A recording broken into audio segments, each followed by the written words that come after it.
నమస్కారం NSTV news కి స్వాగతం. నా పేరు సంధ్య. ఇక వార్తల్లోని ముఖ్యాంశాలను చూద్దాం. కరీంనగర్ జిల్లా కేంద్రంలోని ఒక హోటల్లో చొప్పదండి మాజీ ఎమ్మెల్యే సుంకే రవిశంకర్ మీడియా సమావేశం నిర్వహించారు. ఈ సందర్భంగా వారు మాట్లాడుతూ కొండగట్టు ఆంజనేయ స్వామి దేవాలయానికి ఆంధ్రప్రదేశ్ డిప్యూటీ సీఎం పవన్ కళ్యాణ్ నిధులు మంజూరు చేయడం శుభ పరిణామమని అన్నారు.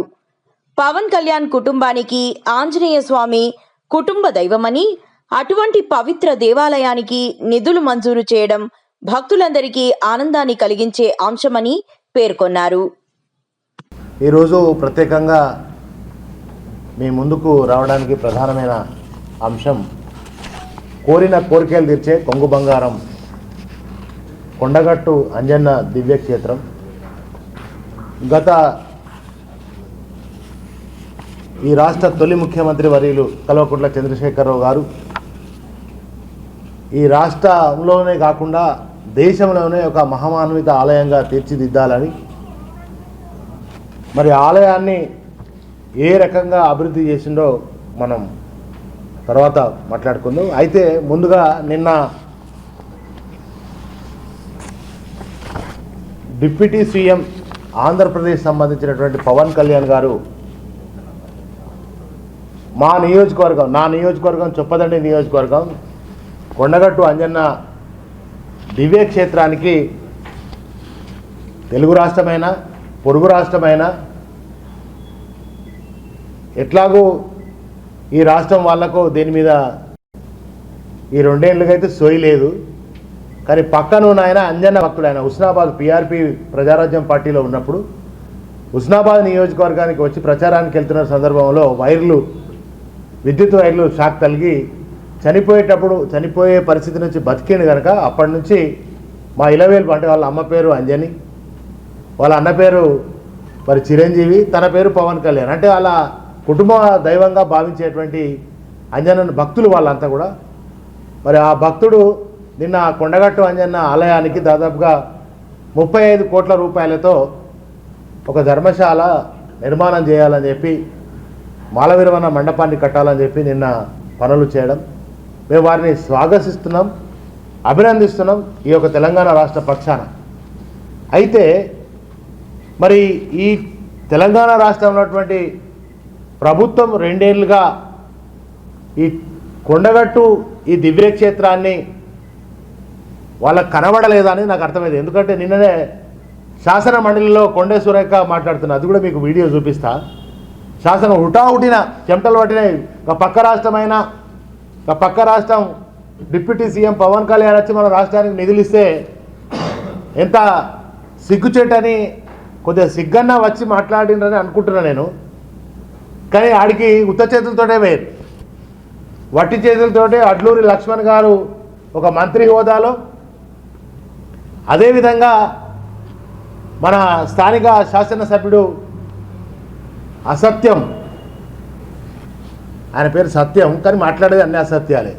అయితే ఆయన పోయిండ్రు, ఉట్టి చేతులతో ఊపుకుంటూ పోయి మాకు ఇంకా మా ప్రభుత్వంలో నేను చేసిన గిరి ప్రదక్షిణ, మా గిరి ప్రదక్షిణకు నిధులు ఇవ్వండి అని అడుక్కుంటాను. అరే మీరు ప్రభుత్వంలో ఉన్నారా నాయన, ఓ మంత్రి ఓ ఎమ్మెల్యే ఆ గిరి ప్రదర్శన డబ్బులు ఇయ్యండి అని పవన్ కళ్యాణ్ గారిని డిప్యూటీ సీఎంని అడుక్కునే దౌర్భాగ్య పరిస్థితిలో ఈ రాష్ట్ర మంత్రివర్గము, రాష్ట్ర ఎమ్మెల్యేలు, చొప్పదండి నియోజకవర్గ ఎమ్మెల్యే ఉన్నాడంటే సిగ్గు అనిపిస్తుంది. సిగ్గు కూడా లేదు. ఆయన వచ్చి చెప్తా అంటే ఆయన మాట్లాడడానికి సప్పట్లు కొడుతున్నారు. సప్పట్లు కొట్టడానికి చేతులు ఉన్నాయి, స్వాగతం పలకడానికి ఉన్నది, ఉత్త చేతులతో ఊపుకోవడానికి హస్తం గుర్తుల పరిస్థితి ఉన్నది. సిగ్గన్న ఉండాలి. మరొక పక్క రాష్ట్రం నుంచి ఒక పవన్ కళ్యాణ్ గారు ఈ రాష్ట్రానికి 35 కోట్లు ఇస్తున్నారు, తెచ్చిండు. దాని శిలాఫలకానికి కొట్టడానికి మేము కూడా పోతున్నాం. మరి మేము కూడా కొన్ని నిధులు ఇచ్చినట్టు ఉండాలనేది అన్న సొయ్యలేనటువంటి ప్రభుత్వాన్ని చూస్తే నాకు చాలా బాధ అనిపిస్తున్నటువంటి పరిస్థితి కనబడుతూ ఉంది. అందుకే మరి ఇప్పటికైనా అంజన్నను జర గుర్తుపెట్టుకోండి. మా అంజన్న ఇప్పటికైనా కొండా సురేఖ గారు కూడా మాట్లాడిన అంశాన్ని మీకు ముందు చూపిస్తా. హఠాత్తుగా కొండగట్టు మీద ప్రేమ వచ్చినట్టు కనబడ్డది కొండా సూర్యకి మంత్రివర్గానికి. మా రమణాన్న ఎల్రమణన్న ఎమ్మెల్సీ గారు శాసన మండలిలో ప్రస్తావన చేసిన గత ప్రభుత్వంలో కేసీఆర్ గారు మరి 100 కోట్ల నిధులు ఇచ్చిండ్రు. ఆ నిధులను అక్కడ ఉపయోగపడడానికి అభివృద్ధి చేయడానికి చేయండి అని ఆయన ప్రశ్నిస్తే కొండా సూర్యక్క గారు ఏం సమాధానం చెప్పిందో కూడా మీకు ఒక వీడియోలో నేను చూపిస్తా. అంతేకాకుండా ₹1 కూడా తీసుకురాకుండా మరి రకరకాల మాట్లాడుతున్నటువంటి ఈ సందర్భంలో నాకు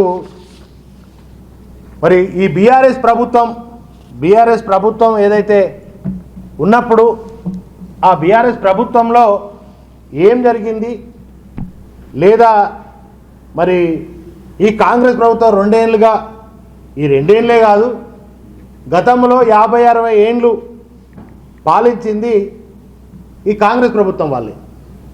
అసలు కొండగట్టు పరిస్థితి ఎట్లుండే, ఆడ మినిమం భక్తులకు తాగడానికి నీళ్ళ సౌకర్యం కూడా లేకుండే, మంచినీళ్ళ సౌకర్యం కూడా లేకుండే. కోనేరు వస్తే పాత కోనేరు ఉండే, ఆడ అవి ఎప్పటి నుంచో మురుకు అయిన నీళ్ళు పాపం భక్తులు వాటినే చిలకరించుకొని పోయే పరిస్థితి ఉండే. కరెంటు సరిగా ఉండాలన్నటువంటి పరిస్థితి ఉండే. వసతులు అక్కడ ఎవరైనా భక్తులు వచ్చి ఉందామంటే కనీసం ఒక రూము ఉండే పరిస్థితి లేకుండే. ఈఓ గారు కూడా ఉండడానికి ఒక కార్యాలయం లేదు.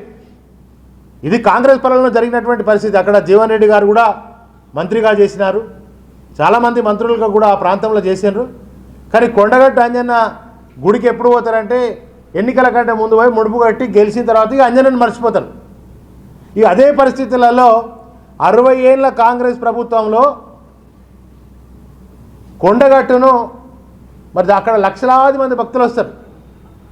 చాలా దేశ చరిత్రలోనే చాలా పెద్ద దేవస్థానం, కోరిన కోరికలు తీర్చే కొంగు బంగారం కొండగట్టు అంజన్న కనుక మరి అటువంటి ఆలయాన్ని అభివృద్ధి చేయాలని బీఆర్ఎస్ ప్రభుత్వంలో చాలా గొప్పగా ఏ విధంగా చేసుకున్నామో ముందు చెప్తా. కానీ మొన్న నేను ఒక వీడియో చూస్తే కొద్దిగా ఇబ్బంది అనిపించింది నాకు.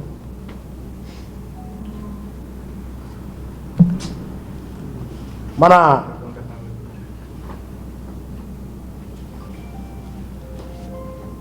₹1 కూడా మీరు ఇచ్చినట్టుంటే ₹1 నేను ఛాలెంజ్ చేస్తున్నా, కొండగట్టుకు బీఆర్ఎస్ హయాంలో ₹1 కూడా మీరు ఇచ్చినట్టుంటే ₹1 నేను ఛాలెంజ్ చేస్తున్నా, ఈ కరీంనగర్ గడ్డ మీద మీడియా సాక్షిగా బీఆర్ఎస్ హయాంలో ప్రభుత్వం నుంచి ₹1 నిధులు కొండగట్టుకు వచ్చినా నేను రాజకీయాలను చెప్పుకుంటా. నా సవాల్ని ఎవరు స్వీకరిస్తారు?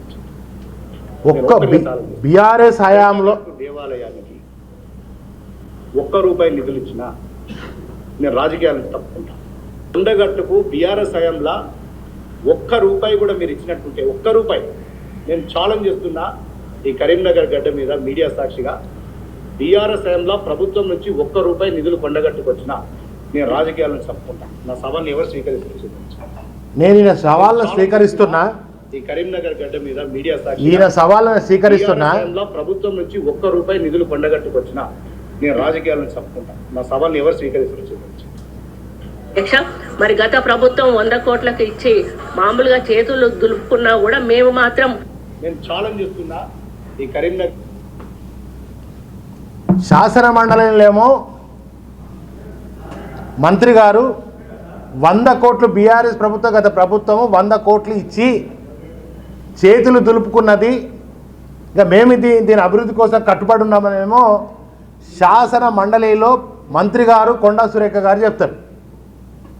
ఇదే ఇక్కడ ఉన్నటువంటి ఎమ్మెల్యే, ఆయనకి ఇక్కడ ఈ ప్రాంతం తెలియదు, ఆ కొండగట్టు తెలియదు, ఆడ ఏముండే గతంలో ఆ కాంగ్రెస్ ప్రభుత్వంలో ఏమున్నదో తెలియదు, ఏం లేదో తెలియదు.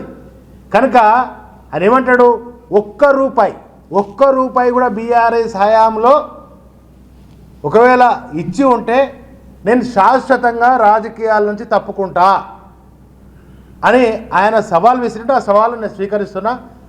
నేను కూడా సవాల్ చేస్తున్నా, సత్యం గారు మీరు అన్న మాట మీద కట్టుబడి ఉండండి. నిజంగా మీరు ఎమ్మెల్యే అయితే, రాజకీయ నాయకుడు అయితే, మీరు సత్యం, మీ పేరు సత్యం ఉంటే, మీరు నిజంగానే సత్యాలు మాట్లాడితే తప్పకుండా దీన్ని కట్టుబడి ఉండాలి. ఇక నేను వై జంక్షన్కి వస్తా, కొండగట్టు వై జంక్షన్కు నేను వస్తా. మీరు ఎప్పుడు వస్తాడో డేట్ చెప్తే నేను మా నాయకులతోటి ఆ మండలము ఆ ప్రాంతంలో నాయకులందరితోటి మేము వస్తాం. మీరన్న రాజకీయాలకు శాశ్వతంగా రాజీనామా, మీ ఎమ్మెల్యే పదవికి రాజీనామా చేసి ఇంకా తర్వాత మాట్లాడుకుందాం. అంటే అవన్నీ చూసిన తర్వాతనే మనం మాట్లాడుకుందాం. ఇక బీఆర్ఎస్ ప్రభుత్వం వచ్చిన తర్వాత ఏం జరిగిందనేటువంటిది మీకు నేను సవివరంగా కొన్ని అంశాలు మీడియా ద్వారా కొండగట్టు అంజన్న భక్తులకు లక్షలాది మంది భక్తులు వస్తారు. కాంగ్రెస్ ప్రభుత్వంలో కొండగట్టు ఎట్లా ఉండే, ఇప్పుడు ఎలా ఉందని చెప్పడానికి